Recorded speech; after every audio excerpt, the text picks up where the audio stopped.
अस्सलाम वालेकुम रहमतुल्लाहि व बरकातुहू। वेलकम टू माय चैनल उसका वकास।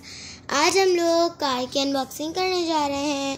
तो इसका नाम है मामा स्वीट किटी स्विंग।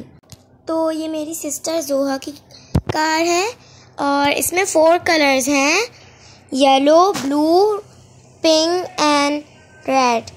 तो मैंने ये वाला कलर ख़रीदा है। इसमें म्यूज़िक सिस्टम भी है और इसमें लाइट भी जलती है। पहले मैं आपको इसका पूरा बॉक्स दिखा दूं और फिर हम इसकी अनबॉक्सिंग करेंगे। अगर आप मेरे चैनल पे नए हैं तो सबसे पहले जाकर मेरे चैनल को सब्सक्राइब कर दें। बेल आइकन को ज़रूर क्लिक कर दीजिएगा क्योंकि आने वाली वीडियो के नोटिफिकेशन मिल सके। चल अब हम इनकी अनबॉक्सिंग करते हैं।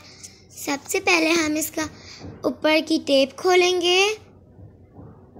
यहाँ से हमने टेप खोल दी और अब हम बॉक्स को ओपन करेंगे। हमारा बॉक्स ओपन हो चुका है और अब मैं इनकी सारी एक्सेसरीज़ निकालूंगी। ये है हैंडल और ये पूरी कार। ये देखें, इसमें सॉन्ग भी आता है और इनकी लाइट भी जलती हैं। इनको हमें जोड़ना है। तो अब हम शुरू कर रहे हैं। मेरे पापा से जोड़ेंगे। अब हम इन्हें पेचकस से खोलेंगे।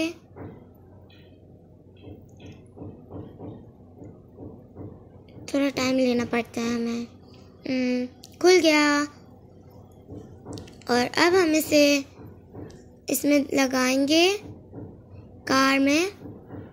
ये कार में लग गया और अब हम इसका हैंडल जोड़ेंगे। और ये व्हील देख लीजिए, अगर आप टायर घुमाएंगे तो व्हील भी घूमेगा। ये देखें, ये हमने लगा दिया। अब यहाँ पर इसको हम इससे फिट करेंगे। तो इसमें लाइट भी जलती है। इसका ऊपर कनेक्शन भी बना हुआ है। ये देखें, अब हम इन्हें पेचकस से जोड़ेंगे। चलिए जी, कार तकरीबन तैयार हो चुकी है। तो बस हम इसका नट लगा दें और फिर हम आपको दिखाएंगे। ये देखें, इसमें सॉन्ग भी आता है। ये देखिए, पापा स्टीयरिंग घुमा रहे हैं और ये स्टीयरिंग चलाने से चलती है।